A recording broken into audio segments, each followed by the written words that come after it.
Guys, welcome back to another episode of Inside Canadian Real Estate, where we talk all things Canadian real estate.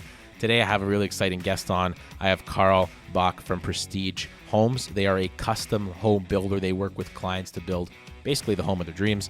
Incredible company, family run, been around since the 90s.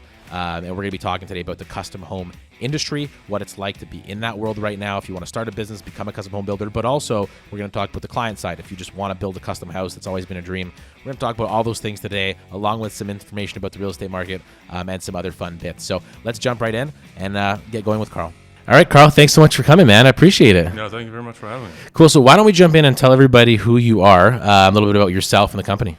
I'm a custom home builder, second generation. Mostly we operate in Mississauga, anywhere from Etobicoke down to Burlington, sort of along the lakeshore area. Build custom homes, luxury custom homes, renovations, and additions as well. Yeah. So I've been doing that for, probably about 15 years or so. Yeah. Started off with my dad, and we keep it sort of pretty tight, small operation, handful of projects, and very sort of intricate projects. No, that's awesome, man. So you guys are two generations in. You're now running, I guess, for the most part, Prestige. It's kind of falling under your banner. Yeah. That's awesome. My dad stepped back a little bit, just before COVID, he stepped back a bit, and actually brought my wife on board. Nice. It works really well. She sort of handles all the selections and dealing with the customers and on that end, whereas I run more of the operations on site and trades and things like that. So it works pretty well, actually. Really cool. Yeah. So, I mean, the custom home space is really interesting to me, and I think to a lot of people from a couple angles. One is the business angle. It's exciting and sexy, at least from the outside. It looks exciting and sexy. You're going to tell me maybe more behind the scenes, but it does look like a really cool industry to be in. And of course, building these beautiful homes from the ground up is an experience for you guys and the clients. And then from the home buyer side, it's exciting too, because a lot of people aspire. Like, that's the thing in their heads. It's like, I want to become wealthy. I want to build wealth, and I want to have this beautiful custom home. Like, it's that item. It's that thing that we all want. Right. So you're kind of servicing both ends of that. But let's talk about that for a sec as an industry. How has the custom home industry been kind of evolving? Because we went through a pandemic, the real estate market's changing. What are you seeing day to day on the ground in that industry? Well, ever since the pandemic hit, it changed quite a bit. It went through a whole bunch of waves, right? When the pandemic hit, there was shortage of materials. You had to totally adjust to timelines and things like that. What used to be a 2-week timeline, now it's turned into eight weeks or 10 weeks, right? So you have to adjust that way and keep the customers happy at the same time. Yeah. Manage trades with lockdowns and things like that. But definitely where I see the trend going is price is rising constantly. So if you planning to build, yeah, I think you should build sooner than later, because I don't see it slowing down. I don't see it reversing at any point, because I don't see how. And is that more pricing of like land and property, or is that based on materials? Like, everything's getting more expensive. Well, land and property, as you probably know, it's sort of softening now, but material is definitely going to stay there, or right. it keeps going up. All the suppliers, every year, every 6 months, 8%, 10% increases, and then also labor.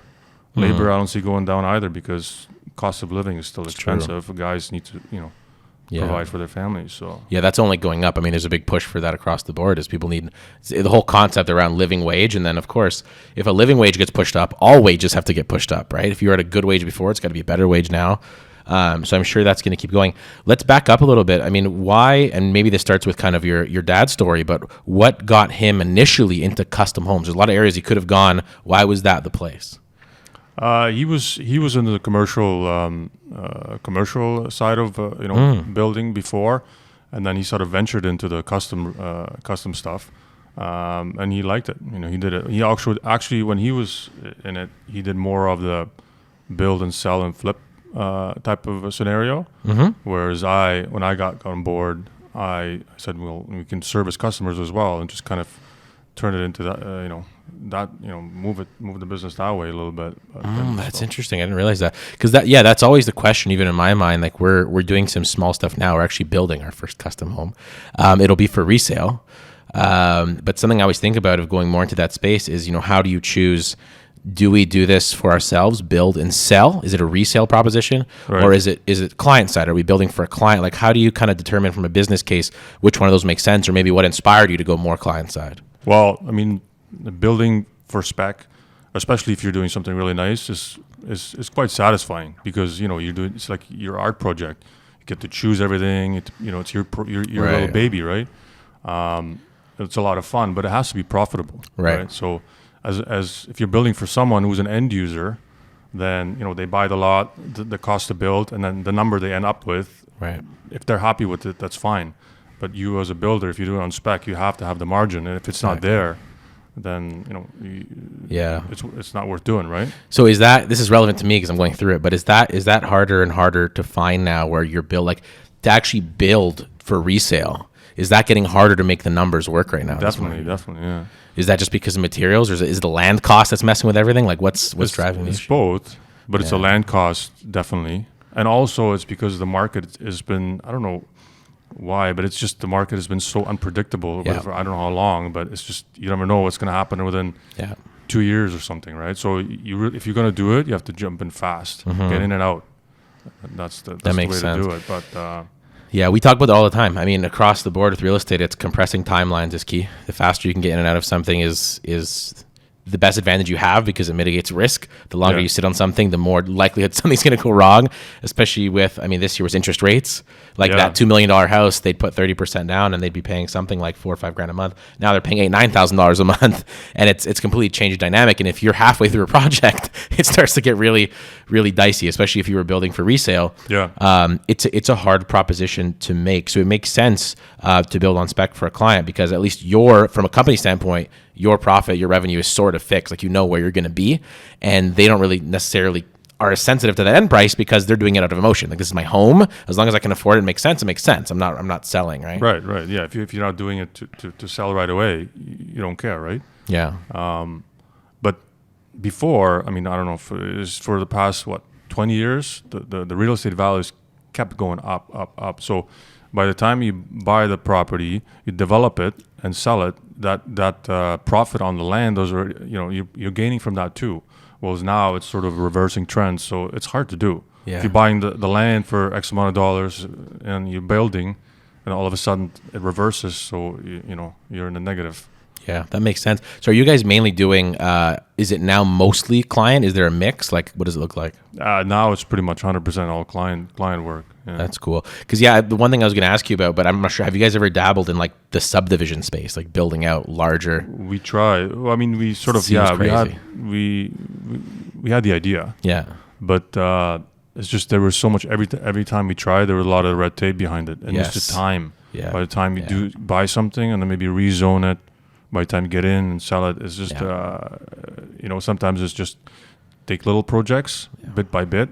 And then, it's much safer to go along that way than just put all the eggs in one basket, wait for 3-4 years and try to get out, right? Yeah. No, I can see that. We bought a new home in Bradford. It's being built. It's Great Golf as the builder, luckily, because hopefully they won't run out of money before they're done. But I can see they're having a hard time selling.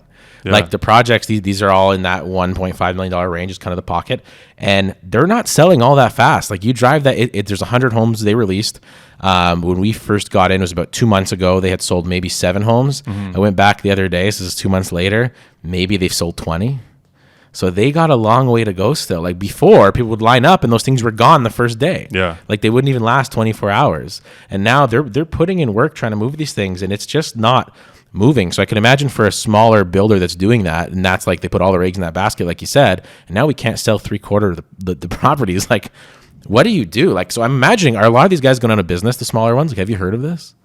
Smaller builders? Yeah, are they getting hurt? I know what the building costs hurt them too. So if you pre-sell a unit for $600,000 or $800,000, and your building cost all of a sudden jumps up, like lumber and all that, they're under contract, right? Yeah. Now I've heard that some builders have been increasing prices on people that put deposits down. Really? Midway? Midway. I know there's a clause in there somewhere that holy crap, people do that, but I guess that's the way to get around it. But. Yeah, what else is the option? It's a tricky spot because we need more housing, right? Yeah. But also it's not profitable to build housing. So how do you circumvent that is kind of the issue. And then that just leads to more of the same issue, because if no one can build profitably, the existing inventory just continues to increase in value, making it more unattainable. So it becomes kind of an issue. I think in the custom side, there's always going to be people building. There's always going to be people that have money to build. What I see recently, the trend is sort of going is a lot of empty nesters, like older people that have, their money. They want to build something small, maybe like, not small compared to, today's world, but 2,500 square feet somewhere in a trendy little village or something, and just build the custom that way. Or you go see all the way people building like 12,000 square feet, 15,000 square feet, those type of people. But the ones in the middle sort of, not happening right now.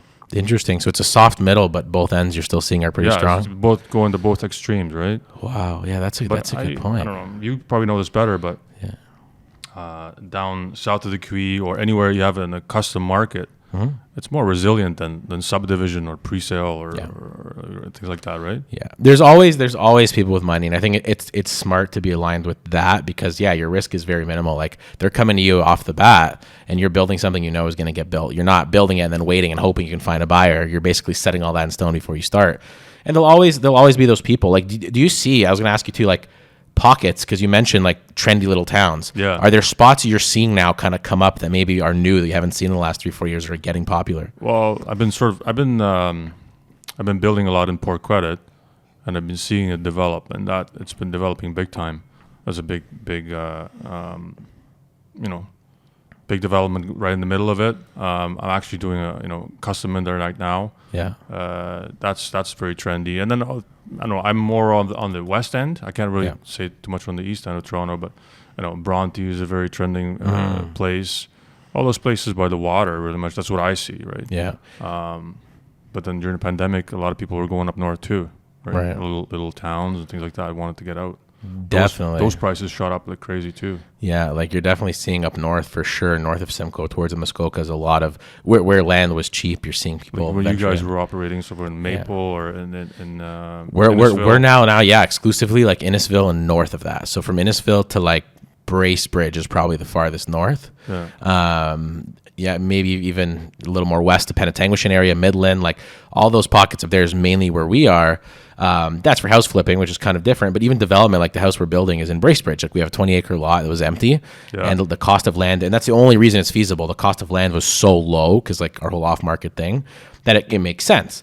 And there's people coming up there. There's people leaving the city saying, I can either work from home now or I retired during the pandemic. I want my little paradise, but I want it quiet. I want some land. And you can do 20 acres in Bracebridge with a 2,500 square foot custom home. It's beautiful and still pay under 900. And so there's a value proposition for people there that makes sense. The city, I don't know as well, but I'd assume there's even more demand. The only problem in this area, which maybe you can elaborate for me, is like obviously land availability. So I'm assuming are a lot of these infills that you guys are doing like on older lots? Yeah, it's all infill, right? It's all infill. Yeah. Oh, that makes sense. Does that cost-wise, is that typically more cost efficient or less cost efficient than finding a building lot? But I guess in your area, you can't even find building lots. Well, where we deal, mostly it's all 100% building lots or infill, right? It's old bungalows or old places that we tear down and redevelop. That makes sense. Yeah, we haven't ventured out too much up north where there's vacant lots. Exactly. Is that something you guys would ever explore? Or are you kind of like locked into your market? We've toyed with the idea, but there's a lot of things that, are different about that, right? If you what I talk to people is when you develop up there, you have to be up there. Yeah, you can't do both. Yeah, because then I don't think anybody is going to be happy at the end of it. Yeah, it's a whole different thing. The drives are not fun going up 2 hours every time you got to get somewhere and back. Yeah. It definitely makes it difficult. Sub trades, if you don't have, are difficult because it's a whole different market. Like who's driving to Penetanguishene every day? Like it's not the same. Yeah, and then when you have trades, you want them to work close, right? You want them to be you're sort of focused on one area, and people work in that area. If you make people go all over the place, it doesn't really necessarily work. Yeah. What about like when you're doing these infills, timeline wise? So if someone's listening to this saying, I've always wanted a custom home, maybe now's my time to do it. What are they looking at in terms of timeline? Like how long is that infill project taking, beginning to end? Well, from when you actually demo the old place or start digging, it's give or take, it's usually about 10 to 12 months. Turnaround time. But then before that, there's a lot of planning stage, permit stage, things like that. So it's not bad. Yeah, so that's not bad. That's what makes it more difficult now these days too, right? If you used to be able to buy a lot and carry it at like 1.5, 2% mortgage, now it's getting more difficult if you're doing all that for 6 months or 1 year. You have to carry it, right? So yeah, that's 7% and just that's sit sort on of it and putting a little bit of a damper on the whole market. I would imagine. I mean, it seems like I know there's a lot of people getting into now infill, but from the multifamily standpoint, with the new changes where they're allowing, have you heard of this? Like the allowing of 3 units now in any single family lot. In Innisfil? No, across the GTA. Oh, So most of the GTA, actually across Ontario now, they're saying they're going to allow. I'm not sure how close, if this is fully through or it's just in the process, but it is happening. But across Ontario, their default now, single family home lot will be allowed up to 3 units without rezoning. So you can build 3 units. You still need building permits, obviously. You can do it as an infill. You can do it as a ground up build, but you can do 3 units, no rezoning. And then some pockets allow up to 4 units. So like Toronto proper is allowing up to 4 units you can get in without any rezoning. And apparently out in British Columbia, they've done the same thing, but they've actually have pockets up to 6 units. They're calling it around, I guess, transit zones. So there's certain areas of transit where they've drawn a circle and said, hey, if you buy a house here or a lot here, you can do 6 units, no rezoning. We just want to get it approved. And I've seen a lot of people come in that now doing infills, either on spec for investor clients. So they're builders, they're just building that and then selling to an investor that's taking it over, leasing it up, or they're just selling the whole thing, or they're keeping it themselves. That seems like maybe even where we might see more opportunity, because like as that land cost comes up and there's less people willing to just hold land for their like that kind of project, that might be something that's viable. Yeah, I don't know too much about that, but it might be good in certain neighborhoods, but I don't agree with it. In like exclusive neighborhoods, like if you're buying a house for $5-6 million and exclusive, and then all of a sudden the guy next to you builds a little laneway house beside you in your backyard, like who wants that stuff, right? Yeah. So there has to be a little bit of a compromise, I think. I don't know the details of that. Yeah. But That's the pushback they're having, is exactly that. Right. So there's certain pockets saying like, whoa, like this street is all single family homes. We paid $3-4 million. Like you're telling me someone's going to throw up a fourplex next door. Yeah. And the problem is that because of the way they set this up, because you don't have to apply for rezoning, you're not, the whole public scrutiny is no longer applicable. So no one's able to, like, they're not voting on this and saying, okay, here's our plans, and the community can come in and voice their concerns. Yeah. That's not an option anymore. So you can't even oppose it. You can't even oppose it. It's just going to go up, assuming that the city approves the building permit. I mean, I get it. We do need it. We need the housing. But B, what you said is a valid concern. Like, what does that do? And does that hurt property value in those areas? Like, you built a $6 million custom home, and now there's a... I don't necessarily agree with that. I think that the permit process should be a lot quicker. Yeah. That's what should happen, 100%. Right? They should be able to just approve permits way faster. That's what increases housing, not just going that way, in my opinion. But yeah, no, I totally agree. But definitely an interesting option, because I think from a development standpoint, that can make a lot of sense. As far as investment, for sure. Yeah. But from a community standpoint, that could be tricky. I know. So where do you see, I mean, like, where are you guys heading? Like, what's the future of Prestige Homes? Are you guys kind of trucking along with what you're doing? Is there new avenues you're looking at? Like, what's the next 5 years hold for you guys? We're pretty much just sticking to what we're doing. It works pretty well. We do a handful of projects a year, custom. Nice. Anything from small to big. I mean, anywhere from 2,000 square feet to sometimes 6,500 square feet. That's the average sort of window. But that's we sort of want to stick with that. It works really well. Yeah. It seems like you guys are doing great. I mean, it's family-run business, which is cool. Yeah. So you guys have all that support in house.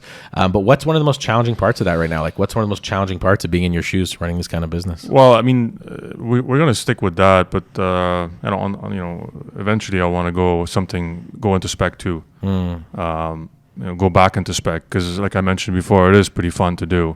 Something you can really show off your expertise and all these things, finishes you can put in there, things that you think are good, and just have a showpiece, right? That's something that we want to do on a large scale, preferably. Yeah.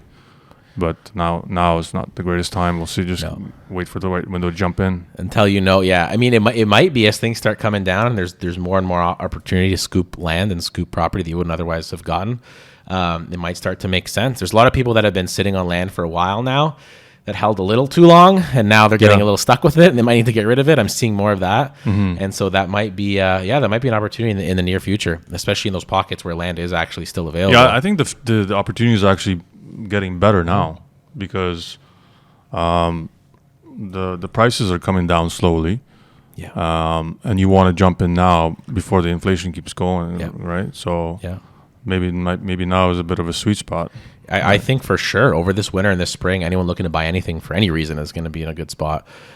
Before those rates come down, you don't want to wait till then, because then it's going to change the dynamic again. But yeah, this whole winter is going to be a great time to start looking for I think opportunity, because it is soft. Like, I'm on the sales side now, so I list all of our properties, all the flips and all that, and I see how soft it is now versus earlier in the year, even last year.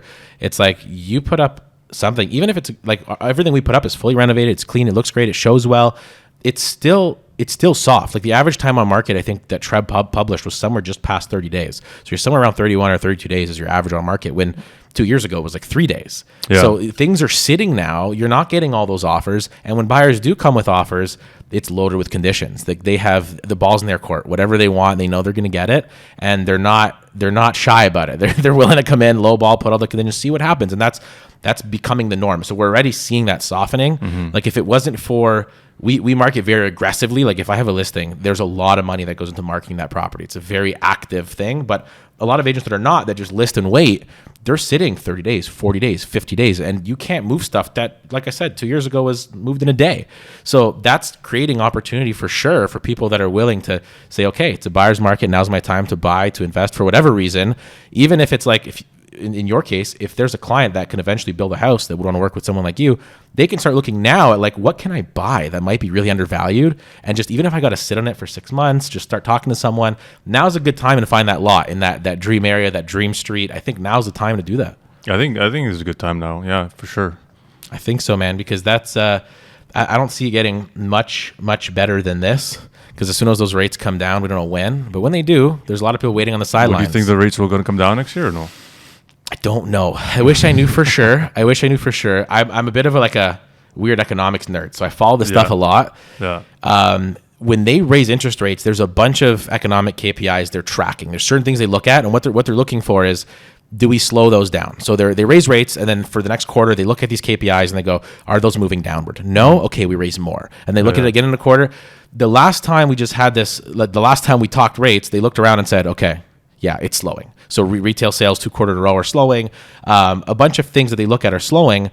And if that's the measure, they shouldn't be raising anymore. The next time they look around, it should be, okay, mission accomplished. Things have slowed. Yeah, we're good. It seems to be slowing now for sure. I think so. So I'm expecting a hold, maybe another hold, and probably by summer, rate decreases, but slow. I think 0.25% at a time every 3 months, little by little. It's not going to be, okay, now we're back to 3%. I know they can't do it too fast, because it's like, putting fuel on the fire. Exactly. So now it's a management game of just like, we don't want to crash the whole economy, but we also want to make sure it doesn't just boom again like crazy and we have the same problem that we had. So it's going to be interesting to see how they manage that. But I think by the summer, we'll see rates coming down. I think slowly. And that's going to still affect people wanting to get back in. There's a lot of people waiting on the sidelines that have been renting, holding money from the last sale of their home they sold in the peak.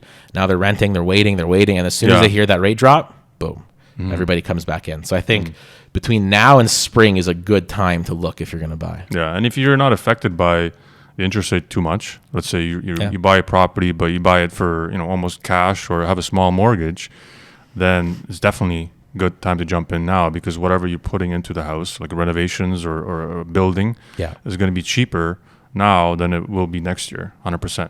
Because even when I build now, especially since COVID, like every house we build, I look back, last year, oh my God, look at this budget, and it keeps going up. Yeah. So, like we said before, I don't see it reversing. So if the interest rate doesn't affect you that much and there's opportunities, then jump in now. I agree, especially from a buy standpoint. Like I'm talking as an agent now, but if you're trying to buy a house and you have a strong financial situation, you have a lot of leverage right now, because every other offer that seller's getting has a bunch of conditions. Yeah, cash is king, right? Yeah, so if you can come in now with cash and clean offers, you're getting, like, people will knock 50 grand off, 100 grand off if it's a clean offer, depending on the house, because everything else they're getting is conditional. Oh, I got to sell my house first. Oh, I got to do an inspection, and I need financing, and then financing doesn't come through and the deals fall through. We're seeing so much of that now. So if you're in a strong financial position, not only is it, good to get in, it's the best time to get in, because people will actually, like, that means something. 2 years ago, that meant nothing. Everybody's offers were clean. Now, if you come in with a clean offer, it's like, okay, this is $50K less, but like, let's do it. Yeah. So you're in a really, and that's how we buy most of all our deals are off market, but still the fact that we come in cash is king, because they know if they list, it's going to sit, they're going to get conditions, they're going to get all, it's just a mess. Yeah, there's always that what if, right? Always. Sometimes you see a condition sit for a week or so, and then boom, it falls through. Yeah, no, you have to go back. You're back at square one, and then if you have to relist it, then nobody really wants to jump on it. Like, well, what happened? Exactly. Right. You get one. You get one good first impression on the market, and you got to make it count. You got to make a splash, and that's getting harder and harder to do. And we're seeing a lot of deals fall through. I'm seeing a lot of deals now where they go through, they release the condition of financing, and then 2 weeks later, I get a document saying they want an amendment to purchase or sale to add new people on title, because actually they didn't get financing. They realized later down the road it's not going to work, and they need to bring more people on it. We're seeing more of that all the time now. You're getting 4 people on title to get a house closed. Oh, yeah, it's crazy. Pull the money together for sure. Never used to see that. And I think, that is good if you own a house and you're worried about, like, is the market going to crash? I think that's something to think about, is before the market crashes in single family homes, you'll just have more families living together. There'll be more people that will just pool their money and pay more than just start paying less across the board. That's what's going to happen. You see it in Europe all the time. It's just you'll have families living together, splitting these costs. That's what it's going to be. Yeah. That's what they were saying. Maybe that, it goes to sort of that Europe living style, right? More renting, less owning. Yeah. It's a natural progression, but somebody will always have to own it. Yeah, for sure. As long as you can be on that side of the fence, you're going to be good to go. Yeah. I love that, man. Well, cool. Hey, anything else you want to add that I missed here? Because I think that was a pretty good overview. Yeah, no, that was pretty good. Nothing I can think of right now, but yeah, it's you just got to keep watching the market, right? And then see what happens. I think everybody's anxious to see what's going to happen over the winter, and people are on the sidelines. But my impression is that over the winter now, people. That's what happens usually when I build too. All of my projects, is everything sort of comes in waves. Yeah, and I think that has to do with sort of mindset and psychology in the market in general. Everything is good. People jump in, and then a few months later, or 6 months later, 1 year, all of a sudden the projects start. Totally. There's a dampening. Everything softens, and you'll see that there's always a delay. Yeah. But yeah. That's what's going to happen now. I think it's going to soften a bit, but next year hopefully it's going to pick up, and people are going to jump back in. But I agree. There's always going to be workarounds, so there's always going to be people building and renovating. So yeah, I agree. I will wrap up with one more question on the business side, because someone might be listening now saying, yeah, I've wanted to get into custom building for a while. That sounds fun. What's kind of your big piece of advice if someone's listening now saying, I'd like to get into building custom homes, I want to get into that business? What do you tell them? Oh, you mean like you want to get into business building homes? I want to get into the business of building homes. I listened to this and somehow I'm inspired and I want to do it. What's your advice to me? Start slow, right? Start slow and just take it step by step. Because a lot of the guys I see, even over the years, I've seen guys come and go in our areas, is that they try to get ahead of themselves. They build one home and then they try to grow too fast. Yeah, I think growing slowly is much better and organically than building one house and pumping a whole bunch of money into it, getting a few trucks and foremen, start pumping projects out. But in the end, no one's happy. Clients are not happy because there's a lot of things that get missed. A lot of things that get done improper, and things like that. So I think that grow it organically and grow it slow and just.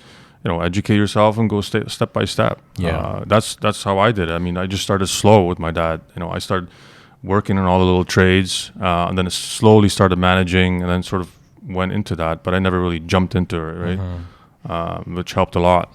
I love that. Slow growth is better, I think. I agree. I think that's true for every business. That's every business, yeah. That's the way to do it. Too many people go too quick. They leverage too quickly. It's all about the fancy, flashy stuff. They get the trucks, the branding, everything. Yeah. And no one's making money. No one's happy. And in the end, that doesn't count, right? No. What counts is that if you have happy customers and they give you a referral, and then you do it that way. And then that's how you grow organically, but not by, like you said, having big fancy trucks and flashy.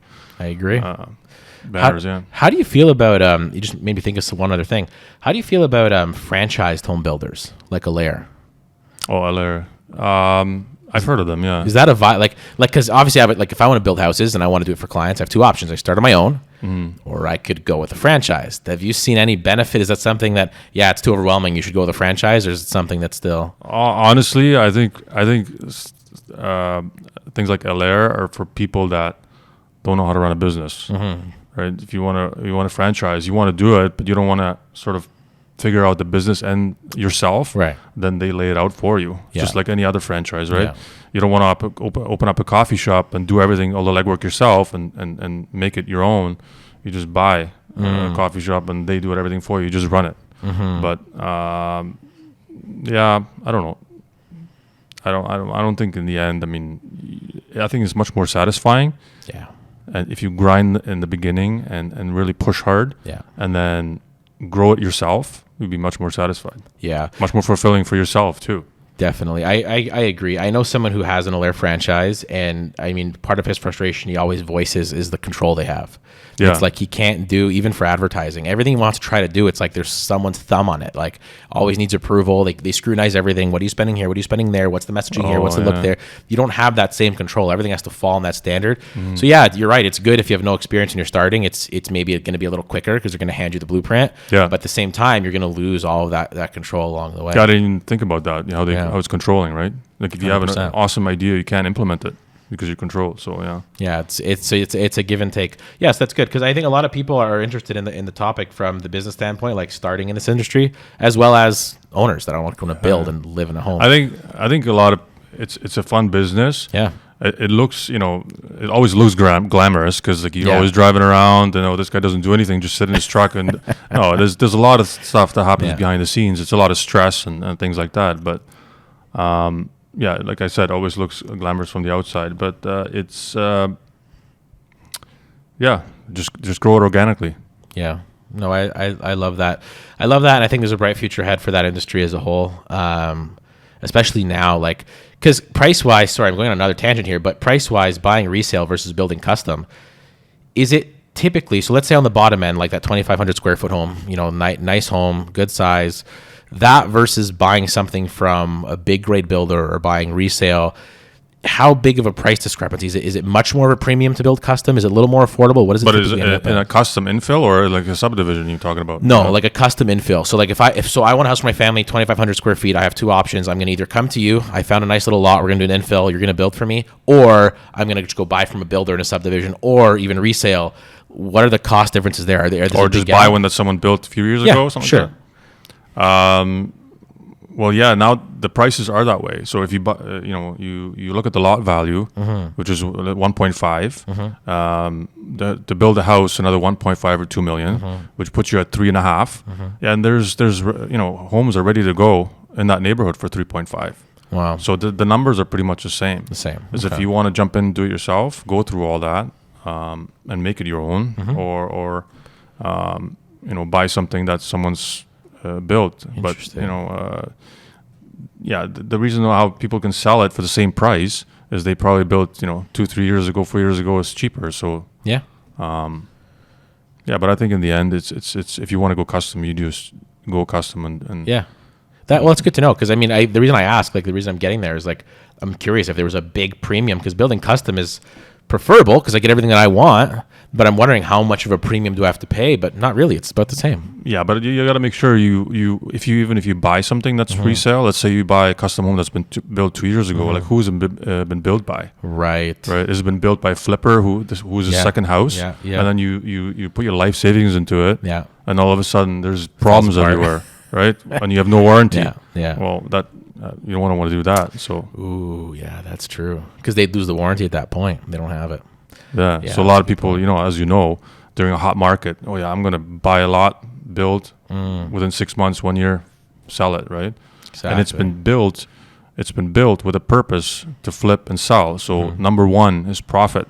Number one's not quality and attention to detail, right? Exactly. Which is totally different from when they're working with you. You guys are building to make them happy. You're building what they want. Even renovations, right? Yeah. Flipping renovations and things like that. You see a lot of bad stuff out there. It's never, and that is the shame of the industry, is like it gets a bad rap because there's a lot of people cutting corners that don't know what they're doing. There's a lot of house flippers doing the work themselves. They're just showing up and doing stuff, and you get the handyman special stuff, which is always fun to deal with. But yeah, when someone's end goal is just profit on the resale, of course, the numbers, it's always, where do we save as much money as possible? How do we make this as cheap as possible? Because every extra dollar we spend is out of our pocket. So there's a valid point. Very good point. I love that. Yep. Love that. Yep. Awesome, man. Well, thank you so much for taking the time. If people want to check you out, where can they do that if they want to connect? Hit us up on our website, www.prestigecustomhomes.ca, or on Instagram. You'll find the Instagram link on our website. So nice. Love it. Awesome, man. Thank you so much for coming Thanks for having me. Appreciate it. Yeah. Thanks for tuning in to another episode of Inside Canadian Real Estate, guys. Don't forget, if you liked the episode, if you found it enjoyable, if you learned something, if you liked our guest, if you liked our topics, don't forget to subscribe to Inside Canadian Real Estate on Instagram. That's where you'll find all of our clips posted. We're also sharing on YouTube, so just search Inside Canadian Real Estate on YouTube. Follow along, and please, please, please, if you really want to help the show, because again, there's not a lot of Canadian content on real estate. We're putting a lot of money and time into this. If you really want to help us expand, don't forget, subscribe to the show on wherever you're listening to your podcast. Leave a review if you can, whether it's on Apple Podcasts or Google Podcasts, Spotify. Subscribe to the show, follow the show. Don't forget to leave that review. And please, if you found it useful, share it with somebody. Share it with a friend. We don't charge you for the show. We don't run any ads. All I ask is you share it and help us get the word out. Thanks again, guys.